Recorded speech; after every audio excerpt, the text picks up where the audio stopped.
What is going on, guys? I've got another commentary countdown video for you, and to be honest, this one was extremely hard because it's the 4 wing coasters. And now some of these, or all 4 of these, they're decent little rides, but I don't know if I would say the top one is elite, or I'd take some of these over some B&M hypers, and they are fantastic and unique models, just like the Flyers. I would say it's definitely a must ride when you do go to a park, and some of them have some really exceptional moments on them that actually is like what makes it hard to rank these. Some of them, or they all, I would say, have their good parts, and some of them I would say have their more dull parts. So just when it comes to ranking them, trying to take scenery and everything into effect, especially because a lot of them just go through the main inversions they have just so similarly. So it's really just trying to pick certain things out from certain rides to just figure out which one what'll put one above of another, basically.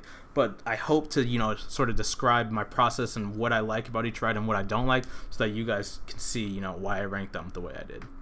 Starting with XFlight in the 4th position, and this is one of the 2 new ones that I did get this year. And to be honest, I would have loved to be able to do this 2 more times in the front. I was only able to do it in the back left and the back right because those are my 2 favorite rows on wing coasters. But I would have loved to be able to complete the gauntlet like I have on the other 3 wing coasters and try them in the front on both sides as well. But this ride was fantastic. Absolutely blew my expectations out of the water. Honestly, probably my 2nd favorite coaster at Six Flags Great America behind Goliath.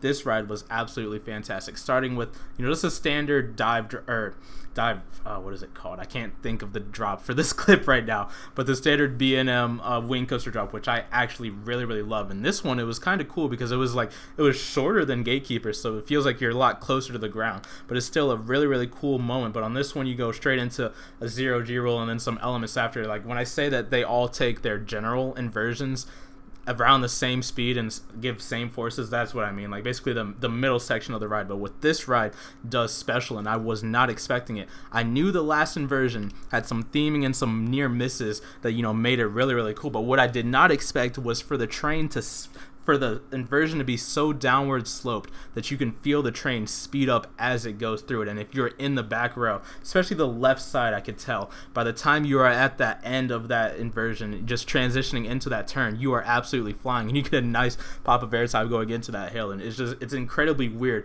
that you can feel the train speed up as you're twisting, and it was just the coolest moment for me. Honestly, that inversion makes me want to put it above the others. Like I said, none of these are bad rides, and especially not this one. I thought this one was pretty smooth as well, so I didn't have any issues with this ride. And just like I said, 2nd favorite at Great America, and that makes it a great ride. All of these are great rides.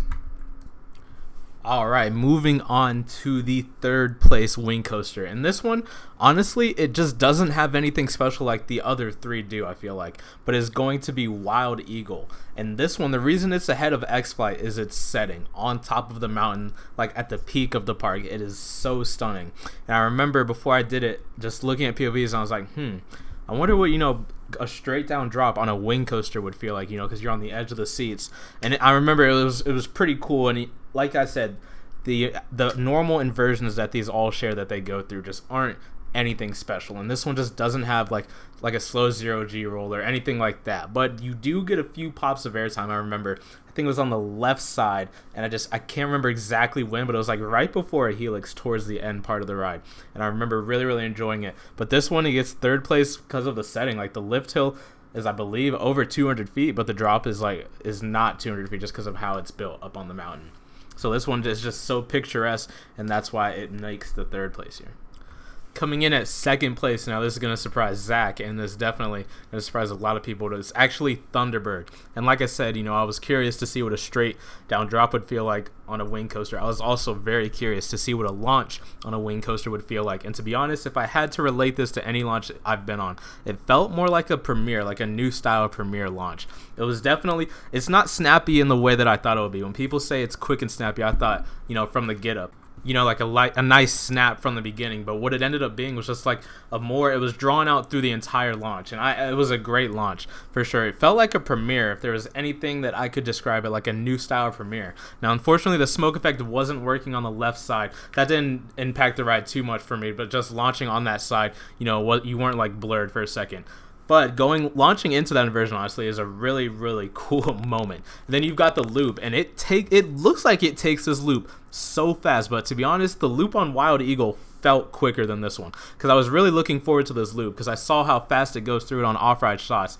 But I don't know, maybe it's because it's a 5-car trick. I don't know how it works, but it just didn't feel like it snapped through it as quick as it did. And then you have 2 S-bends, which, to be honest, that was just my least favorite part of the ride. It's not like they're not forceful at all, but they're just, you know, two turns in a row. Then you've got a nice 0G, or not nice, like a standard 0G roll. And there's this weird, like, S-curve, which you would think would give you airtime, but in all 4, or front row, front left, front right, back left, and back right, we didn't get airtime in any of those rows on that moment. And then you do this turn through the barn, and wow, this might be my favorite inversion of all time. This inline twist, I told Zach when we got off, it's not fair that you did this before Banshee, because you're not going to like Banshee's inline twist at all. It is just so slow and drawn out, and just because it's a wing coaster, it just feels like it lasts forever. And it was just an insane moment. It doesn't speed up like the one on XFlight, so you get some nice hang time. And honestly, I don't know if I like that one or XFlight's better, just because the XFlight's speeding up is pretty cool, but it is an insane moment of hang time. Fortunately, though, it was like really hard to get shots of that ride because there's like cornfields surrounding it, and just getting, especially that last inversion. But the ride that is not hard to get shots of, that is the #1 wing coaster to me, is Gatekeeper. And wow, I love this first drop. I've said it that I like this more than every B&M Hyper drop, especially in the back.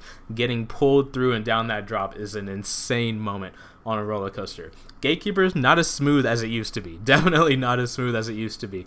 More like a bouncing sensation at some of the bottom of these elements. But you've got the first inversion, nothing special. And then an airtime hill, which honestly is like gives decent pops in the back especially. And then a corkscrew, and then you've got the 0G roll that goes across the entrance. Nothing really special to me, especially the near miss part. Maybe it's just because I saw documentaries and did so much research going up that I knew that, you know, I was just gonna make it through. I never really saw it as a near miss. And then you fly through this turnaround element, like absolutely fly through. I always was like, wow, they under-engineered that element. But actually, I feel like the better near miss is done during this inline twist where you come right next to the structure. Honestly, a fantastic inversion. Then you go up into this mid-course, which, you know, just depending on the year whether it hits or not. Then you get a nice, or not a nice helix. It's a decent helix. It's kind of cool being on a wing coaster just because you're at like a 90 degree and you're either under or on top of the track. And they're not going to say you get any airtime into those last few pops and then into the brake run. This one, I don't know if it's because it's the tallest, but that first drop is just absolutely insane. And like I said, I did love XFlight's drop, but this one, just being tall and getting pulled down into that, being on the side of the beach, although I like Wild Eagle's setting more, this ride, the layout combined with the setting is just absolutely amazing. And honestly, I really thought Thunderbird's launch alone would make it better than Gatekeeper. But the first wing coaster I ever did, Gatekeeper, reigned supreme. Well, that is going to do it for the ranking of the 4 wing coasters. All 4 of these are fantastic rides that I would definitely do in the park. And like I said, if the 4th one on this is my second favorite ride at Six Flags Great America, that is saying something. These are all fantastic rides, but that's just how I rank them. And I surprised myself, especially with Gatekeeper being at the top. I really didn't expect that, but when I went through the layouts and what I enjoy about each ride, Gatekeeper did come out on the top. But be sure to like, comment, and subscribe, and I will see you guys in the next video. Can you catch me?